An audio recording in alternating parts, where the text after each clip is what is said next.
Bonsoir, nouveaux actes de vandalisme dans le métro cette nuit à Paris. La plus belle station, celle du Louvre, avec ses reproductions de statues, ses multiples trésors, a été entièrement recouverte de graffitis. La facture sera lourde. Christian Desplaces.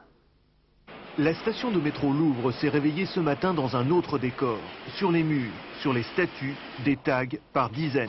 Cette nuit, des graffiteurs ont forcé les grilles. C'est une alarme déclenchée à 3h40 qui les mettra en fuite. Mais ils avaient déjà eu le temps de taguer la station. Dès les premières rames, réaction de surprise. Des usagers, mais aussi des touristes. J'ai vu le graffiti, c'est terrible. C'est comme à Nouveau York, mais à Nouveau York, il a arrêté. Déjà le 2 mai dernier, la station Louvre avait été victime des taggeurs. Une fois encore, selon la police, il s'agirait de professionnels du tag. Peut-être ont-ils voulu réagir à la convention signée cette semaine entre la RATP et le tribunal de Créteil. Elle prévoit que les taggeurs du métro arrêtés auront le choix entre la prison et le nettoyage des rames graffitées.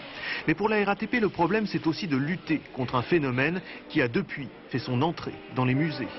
Nous regrettons toute légitimation qui est faite de ces barbouillages et je peux vous dire que nous les effacerons. Il ne m'appartient pas de juger, simplement dès ce soir ou demain matin ou plus tard, ce sera effacé. Coût des précédents travaux de nettoyage, 500 000 francs. Ce soir, dès 22 h, la station Louvre sera fermée au public pour permettre à de nouvelles équipes d'enlever ces tags. Dès demain, statues et reproductions devraient retrouver leur décor de tous les jours. Le président russe Boris Yeltsin s'est engagé aujourd'hui à privatiser 25% des biens d'État de la Russie avant la fin de l'année. Les programmes qui touchent notamment le secteur de la restauration aura pour vocation de relancer l'activité économique. Il est vrai par ailleurs que le système de distribution actuellement en vigueur est totalement incohérent, comme en témoigne ce reportage dans un petit village près de Moscou. Philippe Pister. Repeovo sous la neige de l'hiver russe. Ici, comme partout, la révolution économique, la libération des prix, introduite par Boris Yeltsin, n'a toujours pas produit de miracle. Les étals de l'unique épicerie de ce petit village à une soixantaine de kilomètres de Moscou sont toujours aussi peu remplis. Aujourd'hui pourtant, c'est jour de chance, arrivage de saucisses et de bonbons. Ça fait 2 ou 3 semaines qu'on n'a pas vu de lait et quand il y en a, il part en moins d'une demi-heure. Paradoxe de la situation, il y a pourtant des vaches à Repeovo et même une ferme d'État. C'est l'exemple parfait des absurdités de la chaîne alimentaire héritée du système soviétique. L'État nous oblige à vendre la totalité de notre production à la coopérative. Nous devons suivre les directives du plan. Et ce plan veut donc que tout le lait soit envoyé ailleurs pour être transformé et redistribué. La moitié va à Moscou, le reste aux villages environnants. Repeovo se trouve tout simplement au bout de la chaîne. Bref, le système n'a pas changé. La seule libération des prix ne suffit pas à instaurer les lois du marché dans une économie où le secteur privé ne représente que 10%. C'est visiblement le constat de Boris Yeltsin. Ce matin, il annonçait sa volonté de privatiser d'ici la fin 92 le quart des biens d'État dans sa République. Les autres faits marquants de l'actualité, en bref, voici le journal du jour préparé par Laurence Beauvillier.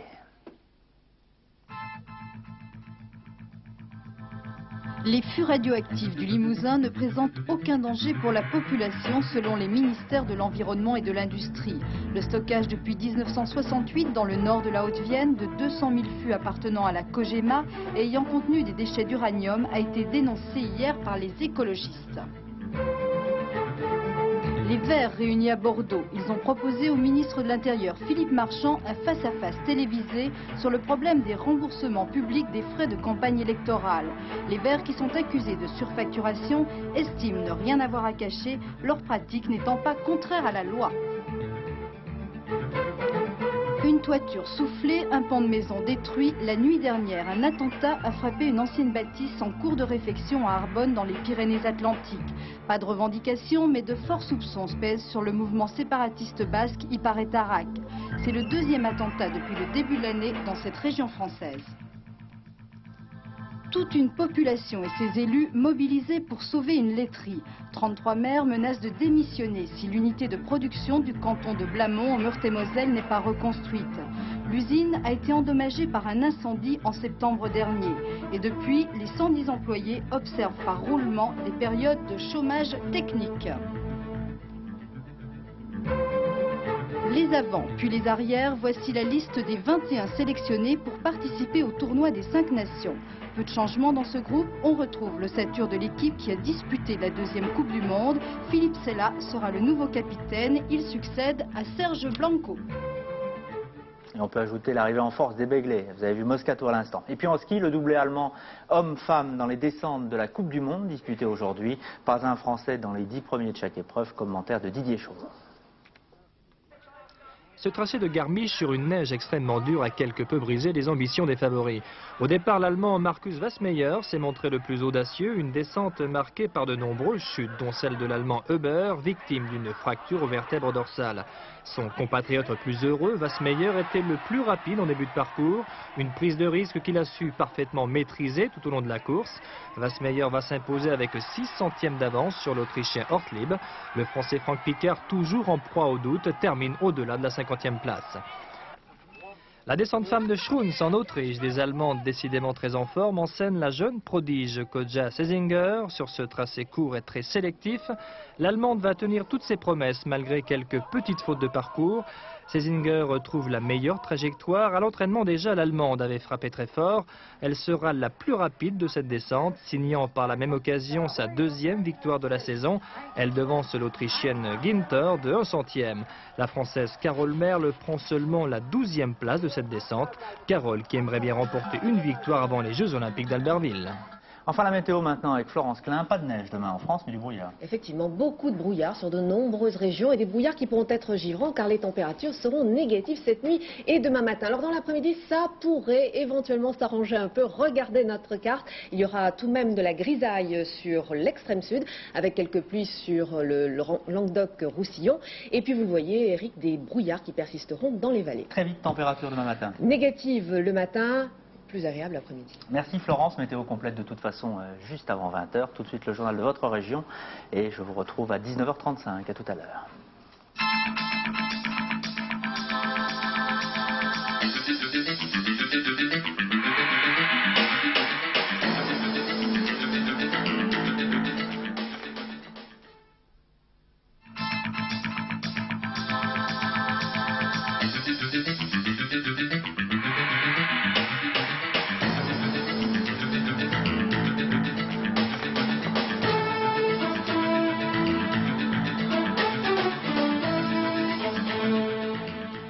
Bonsoir, l'émotion reste vive en Haute-Vienne après les révélations sur le stockage dans des mines désaffectées de 200 000 fûts métalliques ayant contenu des déchets faiblement radioactifs. Malgré les mises au point des ministères de l'Environnement, de l'Industrie aujourd'hui, soulignant bien sûr l'absence de risque pour le public, la nature des déchets, la rumeur aujourd'hui confirmée ont créé un véritable malaise dans l'opinion. Dominique Dumas.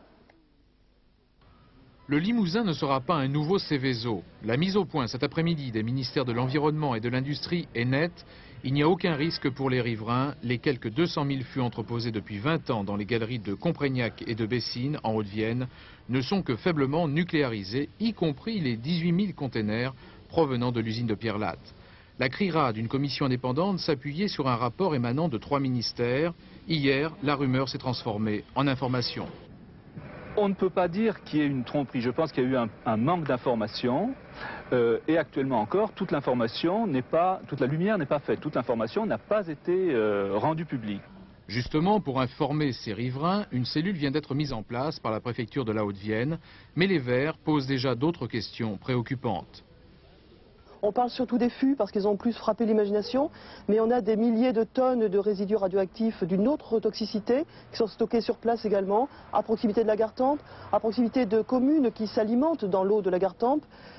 Ces déchets, il faut les prendre en compte, il faut les neutraliser sur place. Il est hors de question bien sûr de les exporter, mais on ne peut pas les banaliser comme la loi va tenter de le faire dans les mois qui viennent. Le stockage en France et la gestion de ces déchets nucléaires feront partie des choix nationaux et des discussions lors de ces prochains mois. Une totale transparence devra alors éviter tous les malentendus. Le président russe Boris Yeltsin s'est engagé aujourd'hui à privatiser 25% des biens d'État de la Russie avant la fin de l'année. Le programme, qui touche notamment le secteur de la restauration, aura pour vocation bien sûr de relancer l'activité économique. Il est vrai par ailleurs que le système de distribution actuellement en vigueur est parfaitement incohérent. Exemple tout de suite avec ce reportage dans un petit village près de Moscou, à 30 km. Commentaire de Philippe Pister. Repeovo sous la neige de l'hiver russe. Ici, comme partout, la révolution économique, la libération des prix, introduite par Boris Yeltsin, n'a toujours pas produit de miracle. Les étals de l'unique épicerie de ce petit village à une 60aine de kilomètres de Moscou sont toujours aussi peu remplis. Aujourd'hui pourtant, c'est jour de chance, arrivage de saucisses et de bonbons.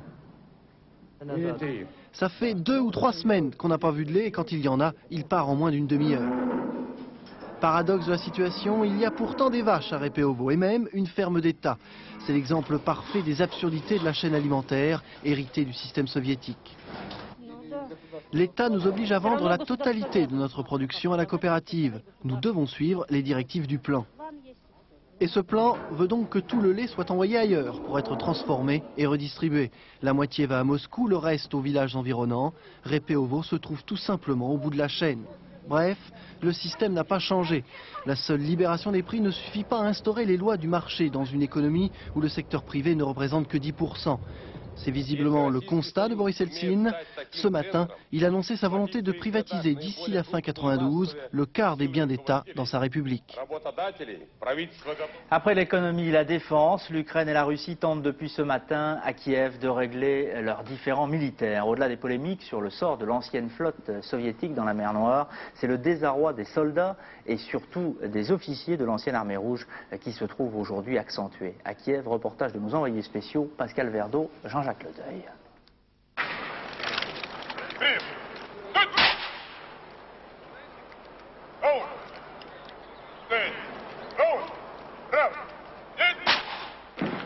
La 46e brigade de défense de Kiev à l'exercice.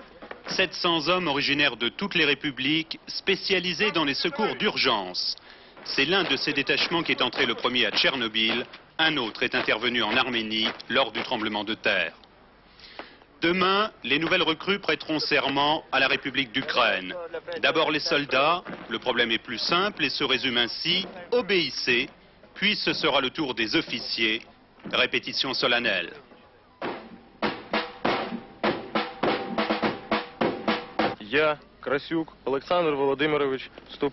Je jure fidélité au peuple ukrainien, j'accomplirai mon devoir militaire sur les bases de la Constitution ukrainienne.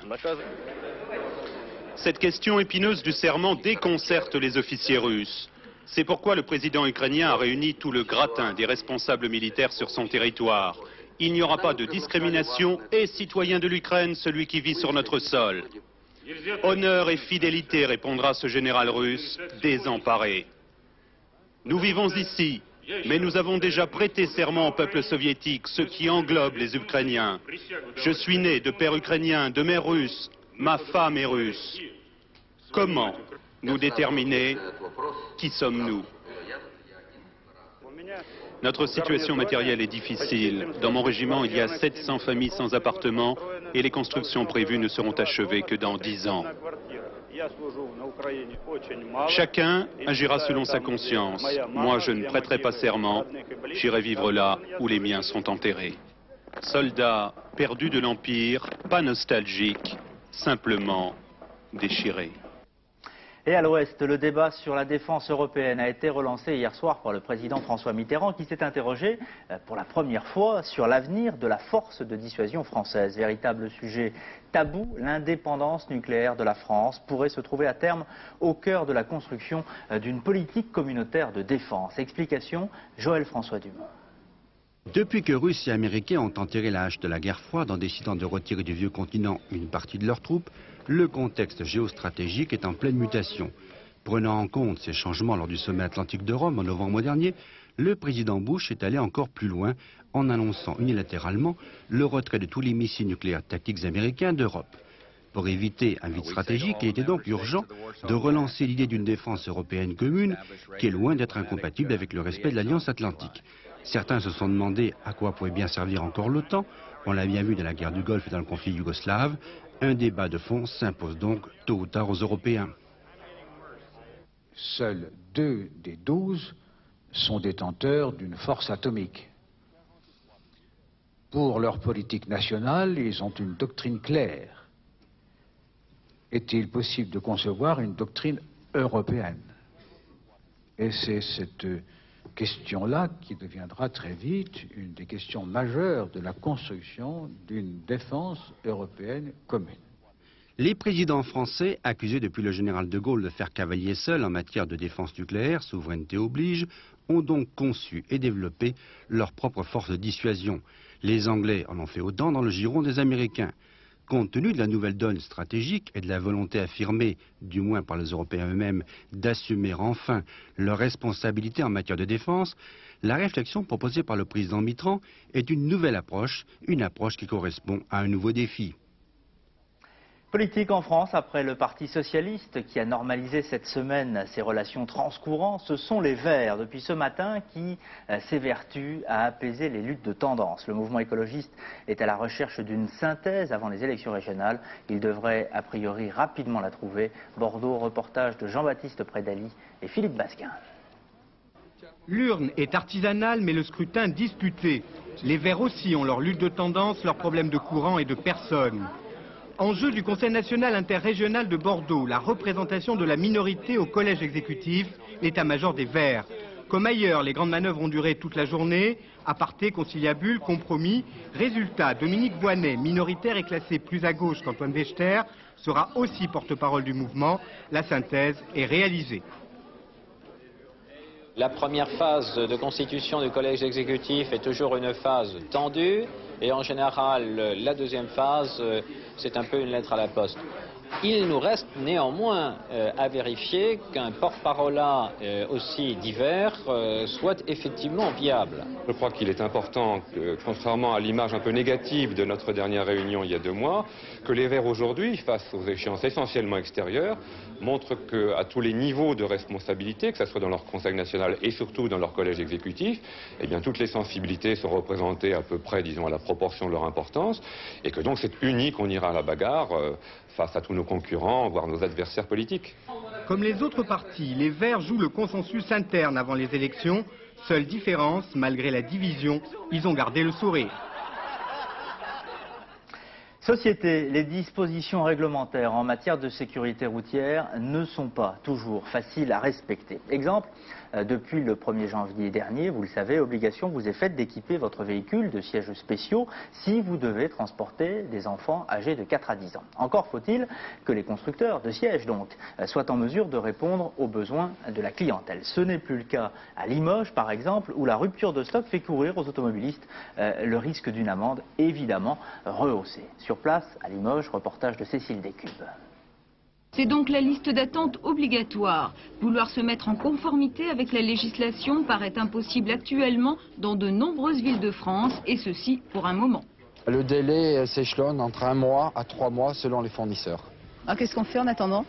Malheureusement, on ne peut rien faire car il n'y a que 4 fabricants sur le territoire français pour ce genre d'article. L'outil industriel n'a pas été conçu pour une fabrication aussi importante dans un délai aussi court. Marché potentiel en France, 4 millions de rehausseurs de sièges. Par la force des choses, les familles sont loin d'être toutes équipées. La verbalisation est théoriquement possible. 230 francs d'amende. Depuis la semaine dernière, certains commerçants ont vu défiler les forces de l'ordre, visiblement sous-informés sur le b.a.-ba des rehausseurs de sièges. Pour l'instant, policiers et gendarmes auraient reçu des consignes d'indulgence jusque fin février au moins, le temps que les particuliers se mettent en règle. Lancement lundi en France d'une grande opération d'information et de sensibilisation et d'appel aux dons en faveur des jeunes infirmes moteurs et cérébraux. Lancée par Roland Esquet, qui est notre invité, cette opération va se mettre en place chez tous les restaurateurs qui l'accepteront. Oui, pour ça, oui, parce que d'une part, il faut répéter une chose, c'est que nous avons le concours d'Antenne 2 Nostalgie, c'est important. Et des faire 3 ce soir. Dites-moi, chez les restaurateurs, ça se passe comment? Ça va démarrer dès lundi. Il y a à peu près 500 restaurateurs qui ont déjà accepté la tirelire émeraude. Alors, s'ils possèdent cette affichette, rendez-vous chez eux absolument, parce que vous pouvez déposer votre bol, je dirais, c'est 10 francs, c'est 5 francs, peu importe, c'est symbolique, c'est important. Et c'est d'autant plus important que nous sommes dans un lieu de convivialité, un lieu d'amour dans un restaurant. C'est fabuleux. Alors quel est le but de l'association Emeraude que vous présidez et qui a lancé cette opération faite en faveur des infirmes moteurs cérébraux? Alors les IMC, d'abord il faut préciser une chose, les IMC ce sont des enfants au départ qui ont eu des problèmes de naissance, des lésions du cerveau à la suite d'accidents, ou soit d'ordre de prématurité, de gémellaire, d'accidents tout simplement, et qui ont des problèmes de locomotion, d'élocution parfois, sans jamais atteindre, il faut le préciser, leur intelligence globale. Alors, ils sont pris en charge quand ils sont enfants, il n'y a pas de problème en général, c'est difficile, mais on y arrive. À l'âge de 16-18 ans, là, grave problème, notamment en Ile-de-France, il n'y a pas de centre ou très peu de centres. Qu'est-ce qu'il faut faire? On ne va pas les rejeter de la société. C'est la raison pour laquelle, avec Emeraude, nous avons décidé de lancer cette opération. Avec quel objectif? Pour créer des maisons de vie dans les 5 à 10 ans. Mais chaque maison de vie coûte, n'oubliez pas, 12 millions de francs.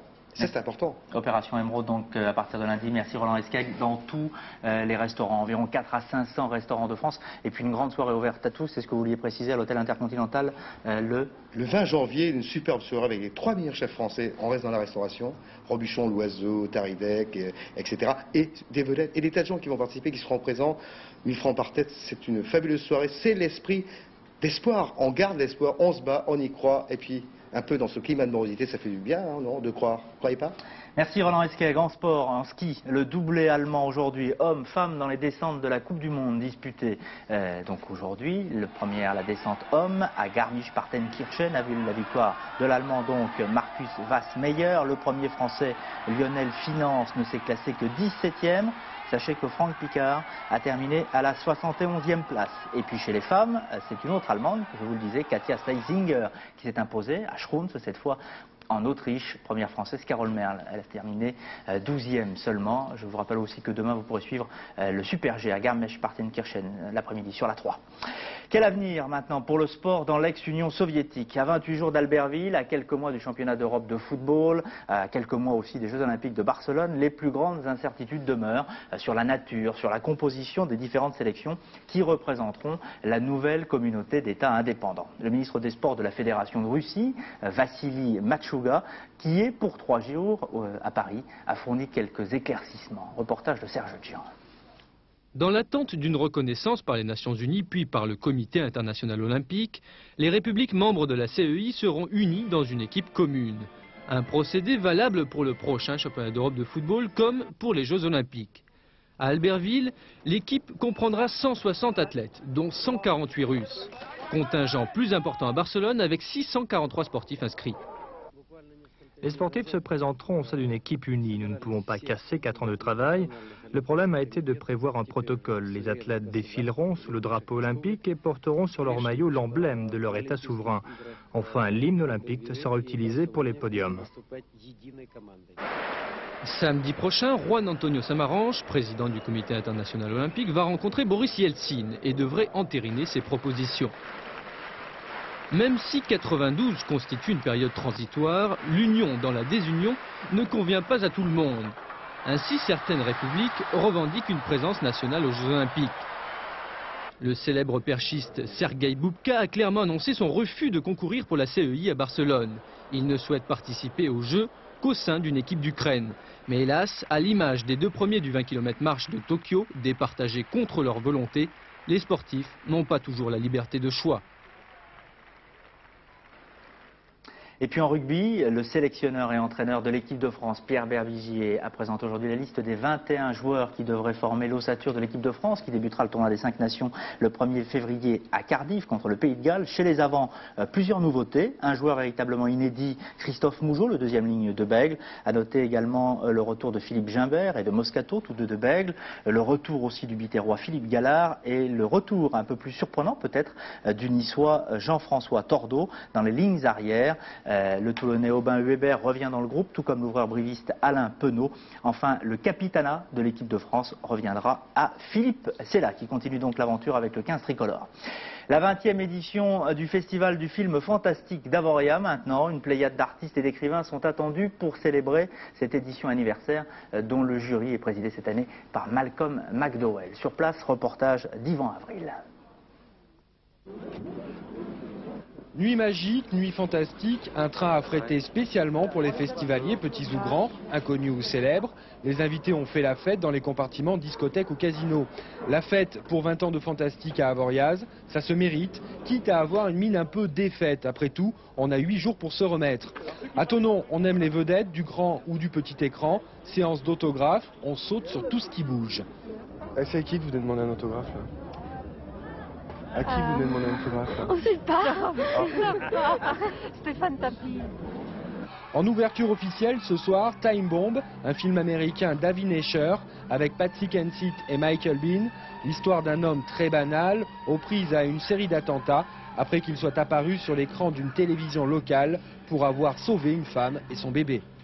Sachez enfin qu'un imposant dispositif de sécurité a été mis en place aujourd'hui dans le stade Ellis Park de Johannesburg en Afrique du Sud où le chanteur américain Paul Simon est arrivé pour donner un concert plutôt critiqué par un groupe noir radical. Paul Simon est la première vedette internationale à venir en Afrique du Sud depuis la levée le mois dernier par l'Assemblée générale de l'ONU du boycott. Concert qui a attiré énormément de monde à Johannesburg. Dans un instant, météo complète de Florence Klein. Prochain rendez-vous d'information soir 3, 22h50. Je vous y retrouverai. Passez d'ici là un très bon début de soirée. Merci.